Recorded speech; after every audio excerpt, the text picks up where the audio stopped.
O Canção Nova Notícias começa agora com os seguintes destaques. Cardeais de todo o mundo prosseguem o novenário pela alma de Francisco. No quinto dia de oração dos cardeais pela alma do Papa Francisco, o clamor por uma nova efusão do Espírito Santo. Mais um dia de congregações gerais e orações pelo conclave. Luto na Igreja do Brasil.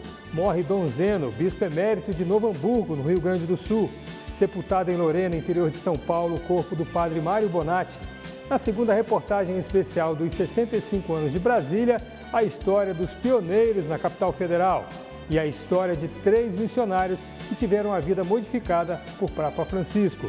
Quarta-feira, 30 de abril de 2025, o Canção Nova Notícias a serviço da vida e da esperança já está no ar.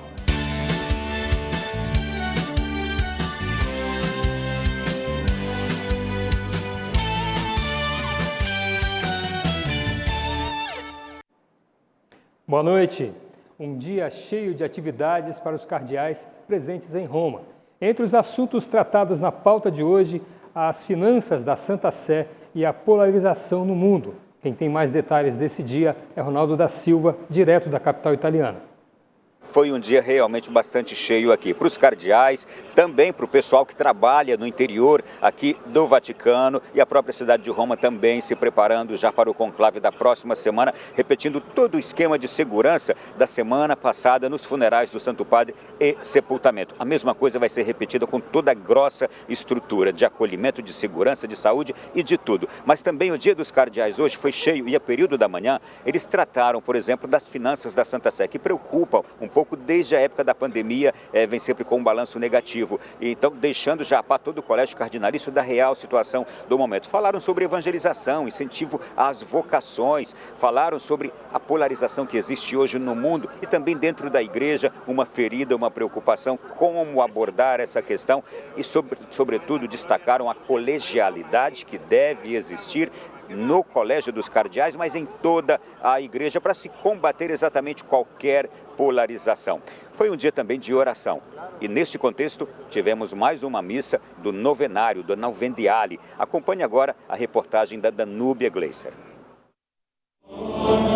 O novenário é uma tradição na igreja. São 9 dias seguidos de celebrações eucarísticas pela alma do falecido pontífice romano, a partir da missa de Ezequias. Hoje a igreja vive o 5º dia. Fiéis e cardeais rezam pelo descanso eterno do Papa Francisco.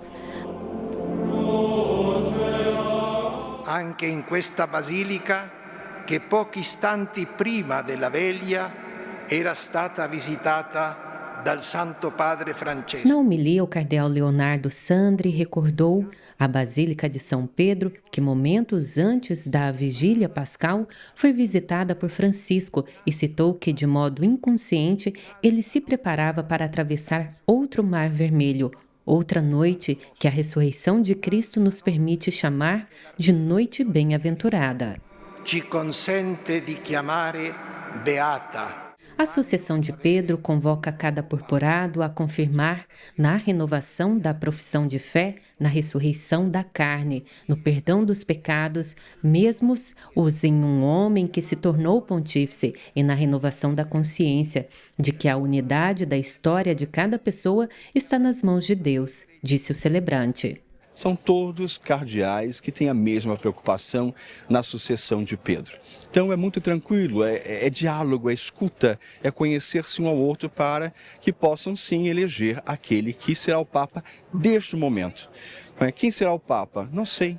Cada época houve um Papa para a sua época. Teremos um que será para este momento.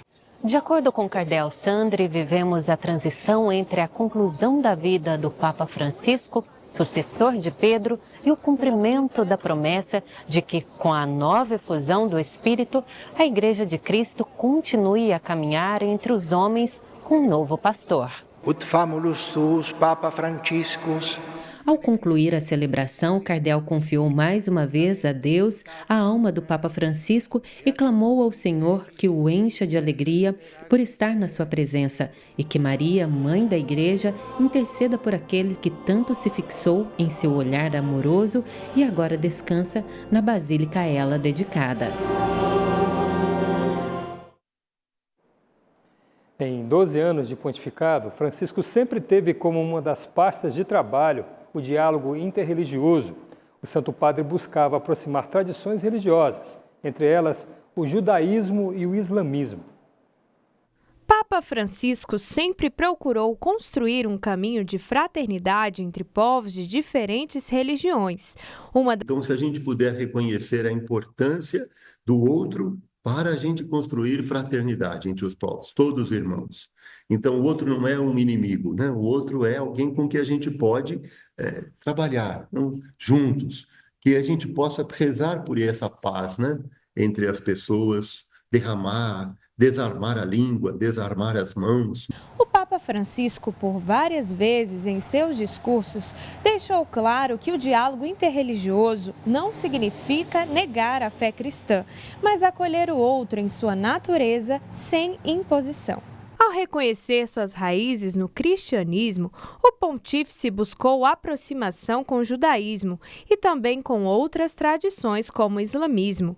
Em seu pontificado, Francisco promoveu encontros, enviou mensagens e prestou apoio necessário. Ele enxerga o ser humano, como uma criatura sagrada, uma criatura abençoada que carrega uma parte que é o espírito que vem do nosso Criador. Por isso foi um homem muito abençoado, generoso e também sábio, né, de ter construído todos esses pontos, não só com os muçulmanos, mas também com outras religiões. O líder tem o coração agradecido pelo legado deixado pelo pontífice. Ele falava claramente e também por atitudes que ele já fez, demonstrou esse grande, né, sonho e desejo, né, que aquela terra que iluminou o mundo com as mensagens monoteístas divinas, que também ela tem a paz, né? Então essa mensagem que ele deixou, que a gente acredita que ele sempre queria. Uma história bonita de se ver, né? O Distrito Federal vive a expectativa para a tradicional caminhada mariana, que vai acontecer daqui a pouco na Esplanada dos Ministérios. Quem tem mais detalhes para a gente é a repórter Aline Campeiro. Boa noite, Aline.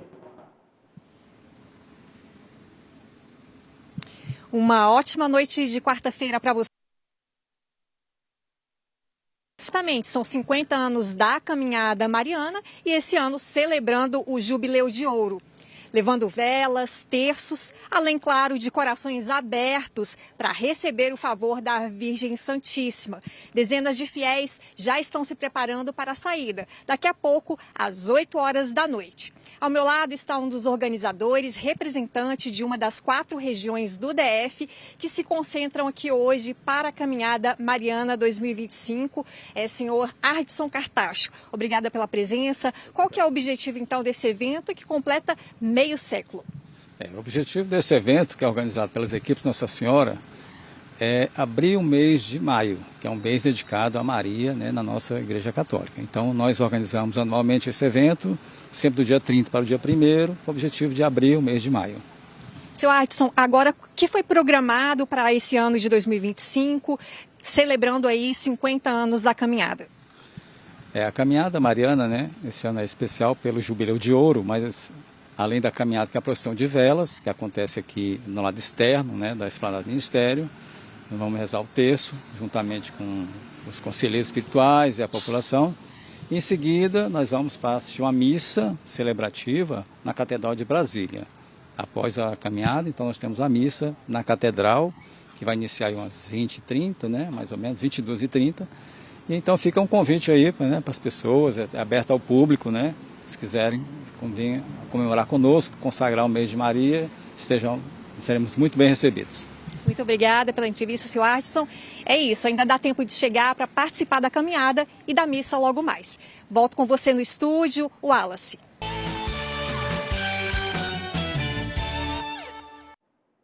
Voltamos e continuamos falando do Distrito Federal, porque moradores e turistas aproveitam os dias de folga com várias atrações gratuitas.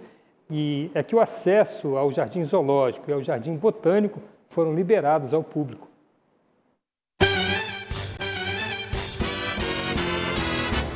Descanso, contemplação e proximidade com a criação divina agora estão mais acessíveis no Distrito Federal. Eu acredito que a cultura e tudo que a gente possa oferecer gratuitamente, né, é muito importante para as pessoas. Proporciona assim, um momento de lazer para a galera com mais acessibilidade. Aqui no Zoológico de Brasília, 600 animais de 180 espécies vivem no espaço que preserva a educação ambiental e a fauna brasileira. Você pode ter contato com coisas assim que talvez, pessoas vivem a vida e não veem. Tem algumas espécies de animais aqui que são incríveis, são experiências assim que você tem que trazer para a vida. É simplesmente incrível. E o acesso liberado aos domingos e feriados também terá uma programação especial, incluindo visitas guiadas. Tem uma história que a gente tem contra para o público, né? Para dessa parte da conservação e pesquisa, que tem muitos animais que nem na natureza mais existe. Gostaria de convidar a população para que venha para o zoológico. Nós vamos ter ponto de água, tem parceria com a PM, com o bombeiro que está com ponto aqui dentro do zoológico. A nossa equipe está toda organizada para recebê-los, então assim, vai ter visitas guiadas pela manhã e à tarde. Seguindo o nosso Instagram, a população vai poder acompanhar de perto. A combinação tarifa zero no transporte público, ingressos gratuitos para o zoológico e para o Jardim Botânico é um incentivo ao lazer e à conexão com a natureza. Já o Jardim Botânico de Brasília, por sua vez, é uma das principais áreas de conservação do Cerrado, de promoção da educação ambiental, pesquisa e de lazer, por meio de trilhas, jardins temáticos e espaços de visitação.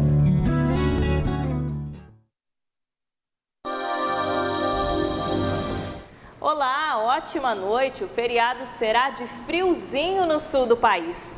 Apesar do predomínio de sol, as manhãs serão de baixas temperaturas, mas não há previsão de geada. Pode fazer mínima de 10 graus em Porto Alegre, 14 em Florianópolis e 11 graus em Curitiba. O clima mais ameno se estende para o sudeste. O frio que atinge São Paulo e o sul de Minas Gerais se deve ao avanço de uma massa de origem polar. Nas outras áreas da região, chuva fraca e isolada. Já falando de chuva, vamos destacar duas regiões. Há risco de temporais na Bahia devido à frente fria que atua em alto mar, além da chuva forte no estado do Maranhão. O norte do Brasil também será chuvoso, apesar do clima abafado. Há alerta para áreas em vermelho, principalmente em parte do Amazonas e do Amapá e no estado de Roraima. O início de maio será de baixas temperaturas no sul do Mato Grosso do Sul, no centro-norte goiano e no Mato Grosso. A previsão é de pancadas de chuva. Os termômetros variam entre 17 e 27 graus em Campo Grande e entre 18 e 26 graus em Brasília. A igreja está em um novo tempo litúrgico, o tempo pascal. Ao longo desses dias, vivemos a certeza de que o ressuscitado permanece conosco, não é mesmo? Em São João del Rei, Minas Gerais, nossa equipe mostra como a cidade vive esta experiência.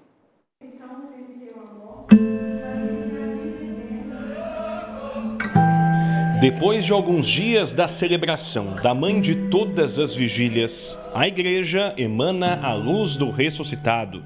A Páscoa para nós é comemorar a ressurreição de Nosso Senhor, né? E como cristãos que somos, estamos sendo assim muito emocionados em participar. A terra piedosa de solenes tradições é uma inspiração para rezar e contemplar o mistério sagrado ao longo da caminhada cristã. Então, às vezes a gente dá aquela esfriada na fé, às vezes, durante o ano. Para mim é muito importante passar esse momento bem e não deixar passar em branco ou passar de qualquer jeito. Não tem como ter outra maneira de ser feliz. Quem está com Jesus segue ser feliz, sempre. As luzes do Rosário sobressaem em meio ao centro histórico. O túmulo está vazio. Cristo ressuscitou. Nele, tudo é renovado. São Paulo diz na carta aos Coríntios que se Cristo não tivesse ressuscitado, a nossa fé seria vã. Então, se a nossa fé está centrada na ressurreição, é dia de renovar a esperança na vida e deixar o coração ter espaço para a graça do ressuscitado. Para nós cristãos, esse momento é estarmos com Cristo, que passou pela morte e agora ressurge, nos dando a nova vida, vencendo o pecado, vencendo as nossas realidades diversas e, sobretudo, nos apontando ao céu. Ele nos deixou a Eucaristia e assim, alimentando-nos do seu corpo e do seu sangue, nós vamos nos configurando a Ele até o dia de participarmos da ressurreição final, sermos semelhantes a Ele e o contemplarmos face a face no céu.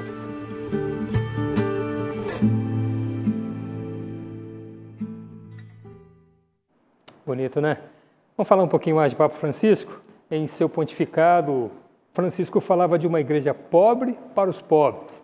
Em São Paulo, a obra da Missão Belém vive concretamente esse gesto de misericórdia, tantas vezes pronunciado pelo Santo Padre. Gabriel vivia nas ruas, viciado em drogas. Há 5 anos foi acolhido no edifício Nazaré e viu sua vida mudar. E quando eu cheguei aqui, eles não me perguntaram o que eu era, o que eu deixei de fazer, e simplesmente me acolheram. E ali eu senti o amor de Deus ali nesse pequeno gesto, né? O edifício Nazaré é uma obra da Missão Belém e foi inaugurado em 2018, 2 anos depois do encerramento do Ano da Misericórdia, instituído pelo Papa Francisco. Neste jubileu, o pontífice recomendou que as dioceses realizassem obras concretas de misericórdia. E este prédio, que acolhe pessoas em situação de rua, é uma delas. O edifício Nazaré é o marco da misericórdia da Arquidiocese de São Paulo. Na Missão Belém, fundada há 20 anos pelo padre Jean Petro e irmã Cacilda, o foco é o acolhimento da população que vive nas ruas. O prédio do centro de São Paulo foi doado pela Ordem Terceira do Carmo e reformado com a ajuda da Arquidiocese. Foi exatamente um irmão de rua que coordenava uma das nossas casas, que primeiro viu o prédio. Nós subimos lá no andar, na terraça. Não sei quem esqueceu uma Bíblia lá. Ele abriu a Bíblia e mostrou para nós que era o salmo que falava da casa do Senhor, que todo mundo encontra abrigo. Em 2 anos, 1 ano e meio, 2, o prédio se reestruturou, foi restaurado e começou a restaurar vidas. Hoje o local acolhe cerca de 1.500 pessoas por mês. O prédio da Sé, a gente faz o acolhimento, ele chega à nossa porta, a gente acolhe ele, aqui eles comem, tem um lugar para dormir, tem um armário dele, e após isso eles são transferidos para as outras casas, né? Aqueles que querem fazer uma caminhada de restauração. Ações que fazem da Missão Belém o gesto concreto de misericórdia com os pobres que tanto pedia Papa Francisco. O Papa Francisco marcou o seu pontificado com opção clara pelos pobres. Para ele, a casa comum deve ser de todos, começando pelos que são deixados de fora. A gente tenta, no nosso pequeno, fazer com que a Missão Belém possa ser esse sinal de esperança na vida dos pobres, dos pequenos, a exemplo daquilo que o Papa também pregou, em todo o seu pontificado, em toda a sua vida. Esperança que conquistou Gabriel, que hoje trabalha para evangelizar quem está nas ruas. Um dia eu estava lá, jogado na calçada, hoje eu estou aqui dando a mão para os irmãos. A mesma mão que me estendeu é a mesma hoje que eu estou estendendo para os irmãos também poder sair da rua. Morreu hoje, aos 78 anos, o bispo emérito de Novo Hamburgo, no Rio Grande do Sul, Dom Zeno Hastenthalfel. Uma vida dedicada ao serviço da igreja, zelo pastoral, espírito missionário e profundo amor ao povo de Deus. Dom Zeno Hastenthalfel faleceu na madrugada desta quarta-feira na Santa Casa em Porto Alegre, onde se recuperava de uma cirurgia para a retirada de um tumor no fígado. O bispo emérito de Novo Hamburgo, que dedicou mais de 5 décadas à vida religiosa, era natural da cidade gaúcha de Montenegro. Ele nasceu em 1946 e foi ordenado sacerdote em 8 de julho de 1972. Além da vida paroquial, foi professor na PUC-RS, mestrado e doutorado em História Eclesiástica na Pontifícia Universidade Gregoriana em Roma e presidiu o colegiado da CNBB Sul 3 entre 2011 e 2015.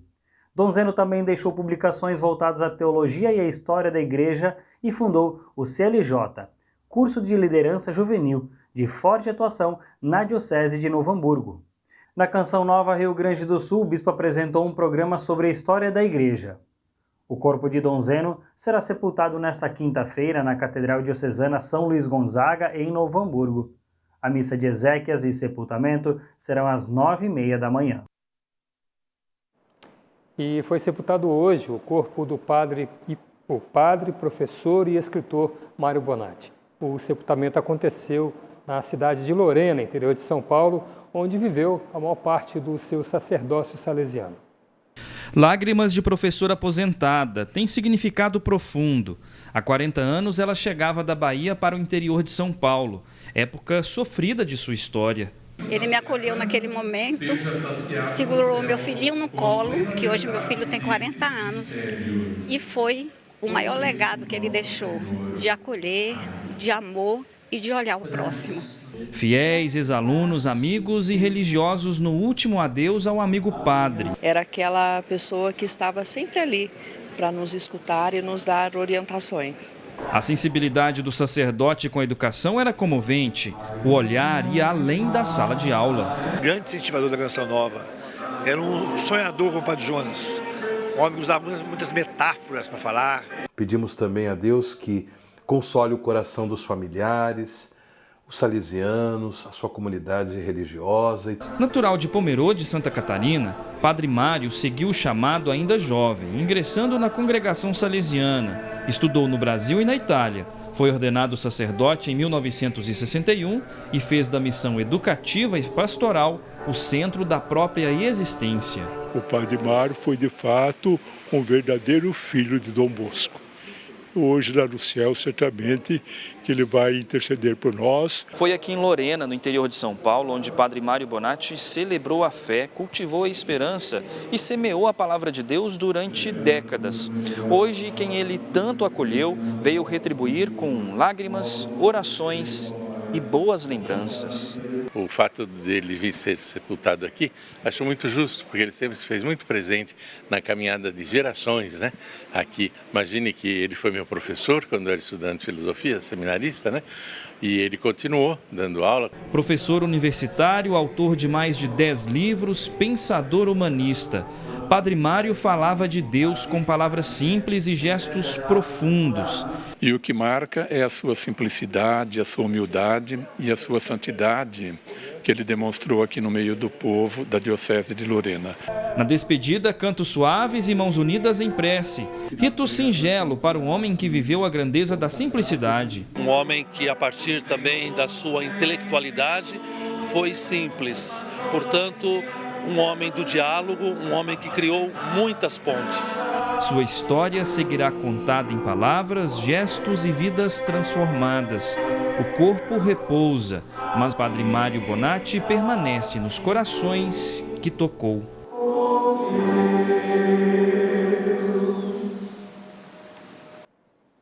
As primeiras páginas da história de Brasília foram escritas pelos pioneiros da capital federal. E ao entrar nessa máquina do tempo, Aline Campelo e Sani Alves encontraram um carro de luxo da década de 70, usado como veículo oficial da presidência. Assunto da segunda reportagem especial dos 65 anos de Brasília, que você acompanha agora. Hey, hey, hey.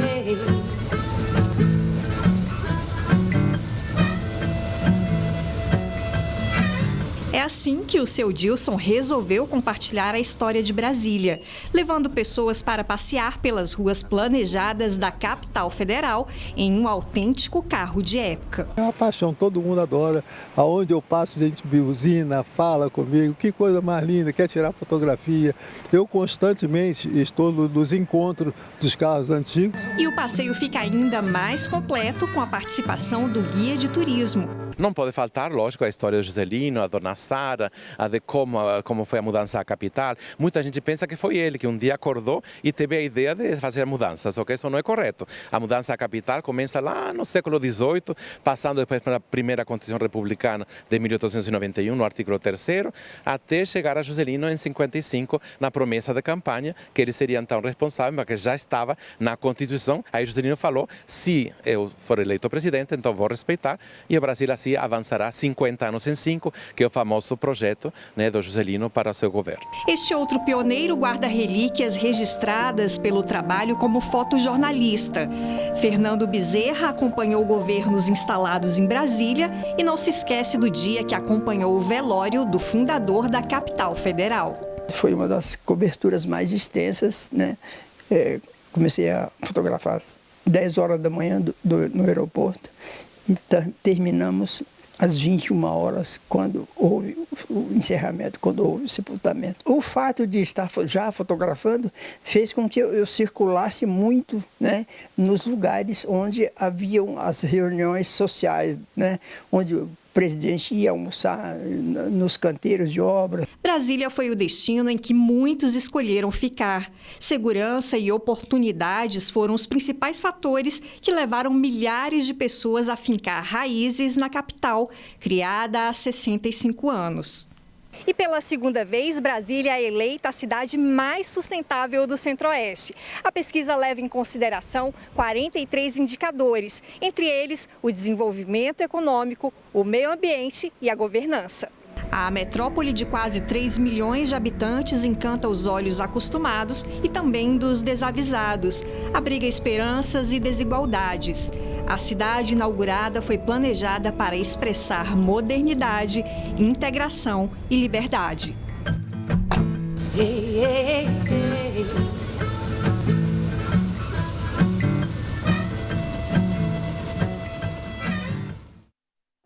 A Canção Nova de Brasília completa 24 anos de atividades e nesse fim de semana tem festa para celebrar a chegada dos primeiros missionários da comunidade à capital federal. Frei Gilson e Juninho Cassimiro estão entre as atrações.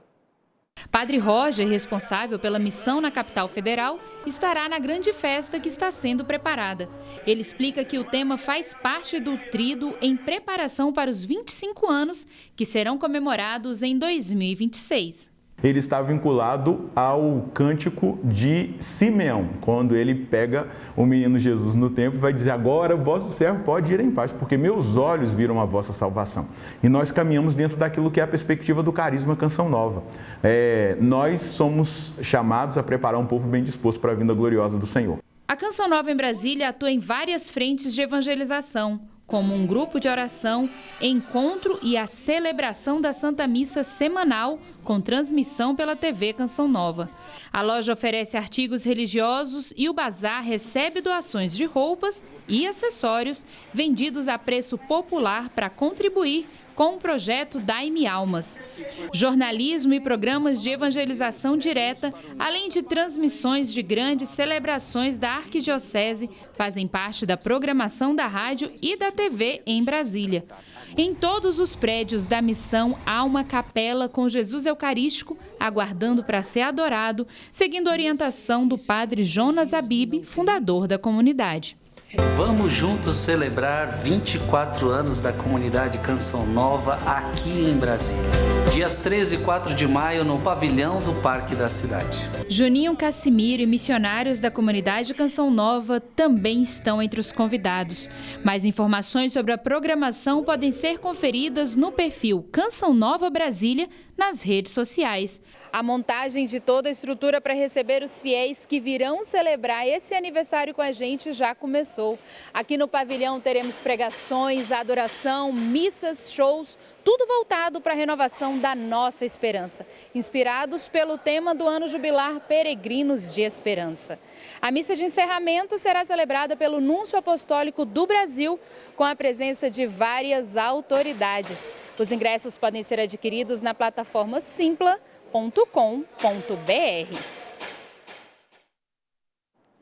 A celebração de aniversário de uma casa de missão como a Canção Nova de Brasília é a confirmação de que essa obra de evangelização só caminha porque contamos com o auxílio de sócios e benfeitores como você. As doações ajudam a manter todo o nosso sistema de comunicação no ar. E nós continuamos a contar com essa ajuda para alcançarmos os 100%.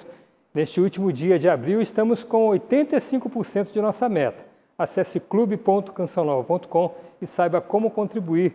Se preferir usar o Pix, nossa chave é pix.doação@cançãonova.com. Desde já, o nosso muito obrigado a você. 3 missionários compartilharam hoje suas histórias de fé e dedicação. Inspirados pelos ensinamentos do Papa Francisco, eles seguem levando a mensagem de Cristo em sua missão diária. Um homem descrito em poucas palavras. Ele conquistou todo mundo. As pessoas olhavam para o Papa mais como um amigo do que como um próprio Papa. E essa alegria, essa simplicidade dele. Graziele participou do Núcleo de Comunicação da JMJ 2013, a primeira viagem apostólica de Francisco. Ela percebeu que o pontífice realmente falava com o coração. O mesmo contato que ele tinha com o povo era o contato que ele tinha com os jornalistas, né, que foi a área que eu mais atuei. Ele dava aquela atenção, aquele sorriso, aquele acolhimento, aquela presença. O sonho se realizou. O pontífice provou que é possível ter empatia e tocar corações em meio à multidão. Enquanto Dom Orani falava, ele me apresentou ao Papa. Ele falou, olha, essa daqui é a Graziele, ela trabalhou conosco aqui na comunicação durante 2 anos. E eu olhando para o Papa encantada com ele, assim, e o Papa, Deus te abençoe, foi muito rápido. E eu amei. Né? Mas aquilo ali já, para mim, eu me senti assim, com o coração grato. Francisco foi um pastor comunicador. Amou sem distinção. Criou pontes onde havia distância e estabeleceu a paz até o último instante. Atitudes assim transcendem o tempo e ecoam na eternidade. André trabalhou na missão em Roma. Em alguns momentos, o peregrino ocupou o lugar do profissional. Nós somos o olho de quem está em casa. Então as pessoas olham o que a gente olha. Que ele abraçava as crianças e eu falava, eu vou gravar isso, mas deixa eu viver isso aqui.